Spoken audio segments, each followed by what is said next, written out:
नमस्कार, मैं हूं विपुल सिंह और आपके लिए लेकर आया हूं मनी टाइम का खास बुलेटिन मनी टाइम, जहां आप देखते और सुनते हैं पर्सनल फाइनेंस से जुड़ी ऐसी खबरें जो डालती हैं आपकी जेब और जीवन पर असर। तो शुरुआत करते हैं गर्मी से। जी हां, बढ़ती गर्मी में बढ़ेगा देश में बिजली संकट, क्योंकि कोयले की कमी से जूझ रहे हैं बिजली संयंत्र। भारत में भीषण गर्मी के बीच बिजली संकट और गहरा सकता है। नोमरा ने अपनी रिपोर्ट में कहा है कि आने वाले समय में कोयले की कमी के चलते बिजली संकट और गहरा सकता है, क्योंकि भारतीय बिजली संयंत्रों के पास 9 दिन के लिए ही कोयले का भंडार बचा है। नोमरा ने यह भी कहा कि अगर जल्द ही कोयले की आपूर्ति में सुधार नहीं हुआ तो स्थिति भयंकर हो सकती है। नोमरा ने कहा कि 173 में से 100 पावर प्लांट्स कोयले की कमी का सामना कर रहे हैं।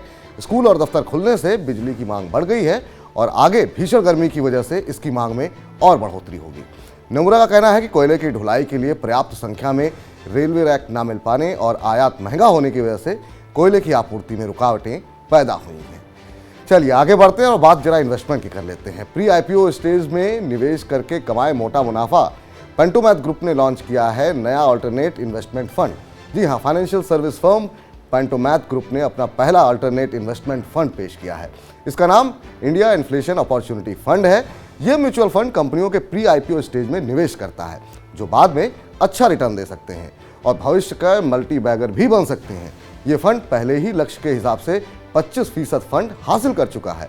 इसमें वैश्विक और घरेलू पारिवारिक ऑफिस और हाई नेटवर्थ इन्वेस्टर्स ने पैसे लगाए हैं।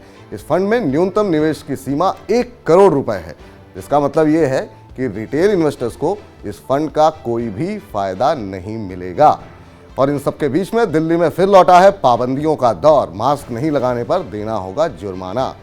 दिल्ली में एक बार फिर कोरोना पाबंदियों का दौर लौट आया है। कोरोना के बढ़ते मामलों को देखते हुए सार्वजनिक स्थानों पर मास्क लगाना फिर से अनिवार्य कर दिया गया है।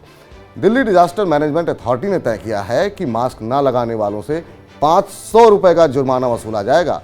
दिल्ली सरकार ने 2 अप्रैल को ही मास्क लगाने की अनिवार्यता को समाप्त कर दिया था। डीडीएमए की मीटिंग में स्कूल बंद नहीं करने पर भी सहमति बनी है। बढ़ते मामलों को देखते हुए स्कूलों के लिए नई एसओपी जारी की जाएगी। सामाजिक समारोहों पर भी कड़ी नजर रखी जाएगी। आगे बढ़ते हैं, अब जरा बात कर लेते हैं कुछ मनोरंजन की। जी हाँ, नेटफ्लिक्स देखने वालों के लिए आ रही है अच्छी खबर, क्योंकि कंपनी कर रही है प्लान सस्ता करने की तैयारी। ओटीटी प्लेटफॉर्म नेटफ्लिक्स अपने यूजर्स बढ़ाने के लिए सस्ते प्लान लॉन्च करने पर विचार कर रही है।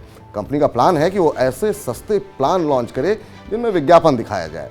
पिछले कई साल से नेटफ्लिक्स बिना किसी विज्ञापन के फिल्में और टीवी शो दिखाती आ रही है, लेकिन कंपनी अब बड़ा बदलाव करने वाली है।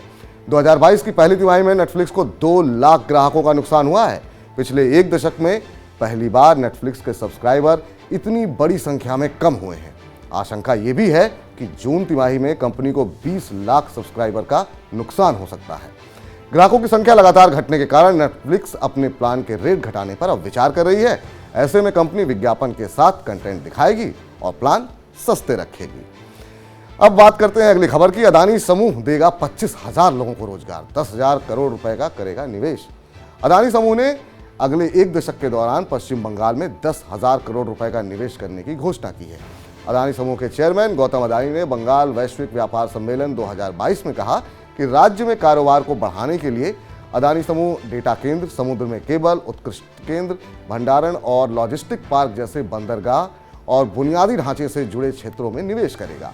समूह की कंपनी अडानी विल्मर का पश्चिम बंगाल के हल्दिया में पहले से ही खाद्य तेल का संयंत्र है। बंगाल में इतने बड़े निवेश से प्रत्यक्ष और अप्रत्यक्ष तौर पर 25,000 लोगों को रोजगार मिलेगा। अब बात जरा शेयर बाजार की कर लेते हैं और यहाँ पर थोड़ी राहत मिलती दिखाई दी है। जी हाँ, शेयर बाजार निवेशकों को राहत मिली है। 5 दिन की गिरावट पर लगा है ब्रेक। विदेशी बाजारों से अच्छे संकेतों के दम पर आज भारतीय बाजारों की 5 दिन की गिरावट पर ब्रेक लग गया। एनएससी निफ्टी 178 अंक और बीएसई सेंसेक्स 574 अंकों की तेजी के साथ बंद हुए। बाजार की इस तेजी से निवेशकों की संपत्ति करीब 2.25 लाख करोड़ रुपए की बढ़त हुई है। उसमें आज बाजार को संभालने का काम किया रिलायंस ने, जिसके शेयरों में 2 दिन में करीब 7% की तेजी आई है। इन्फोसिस की 2 दिन और एचडीएफसी बैंक की 9 दिन की गिरावट थमने से भी बाजार को राहत मिली है और बाजार में रिकवरी से रुपए में भी लौटी है मजबूती। डॉलर के मुकाबले 29 पैसे चढ़ा है रुपया।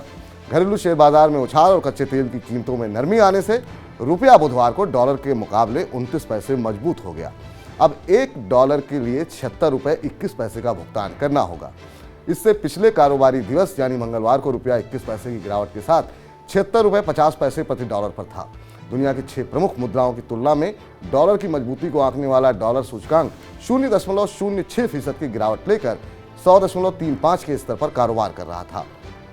अंतर्राष्ट्रीय स्तर पर कच्चे तेल का मानक ब्रेंट क्रूड का वायदा 0.76% बढ़कर 108.06 डॉलर प्रति बैरल पर पहुंच गया है। इन सबके बीच में इलेक्ट्रिक वाहन ग्राहकों का अब सफर आसान होगा और स्थापित होंगे 50,000 नए चार्जिंग स्टेशन। हीरो इलेक्ट्रिक ने अगले 1 साल में 50,000 चार्जिंग स्टेशन स्थापित करने के लिए बोल्ट के साथ साझेदारी की है। बोल्ट एक प्रमुख इलेक्ट्रिक वाहन चार्जिंग नेटवर्क है। हीरो इलेक्ट्रिक ने कहा कि इस साझेदारी के तहत पूरे भारत में 750 से अधिक हीरो इलेक्ट्रिक टच पॉइंट में बोल्ट चार्जर लगाए जाएंगे। इससे 4.5 लाख से अधिक ग्राहकों को फायदा मिलेगा। इसके अलावा लगभग 2000 हीरो इलेक्ट्रिक चालक अपने घरों में बोल्ट चार्जिंग इकाइयों का निःशुल्क लाभ ले सकेंगे।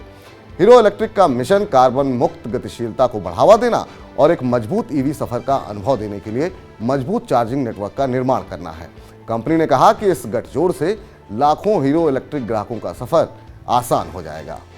और इन सब के बीच में गैर बासमती चावल का निर्यात बढ़ा है और किसानों को इसका फायदा मिलेगा।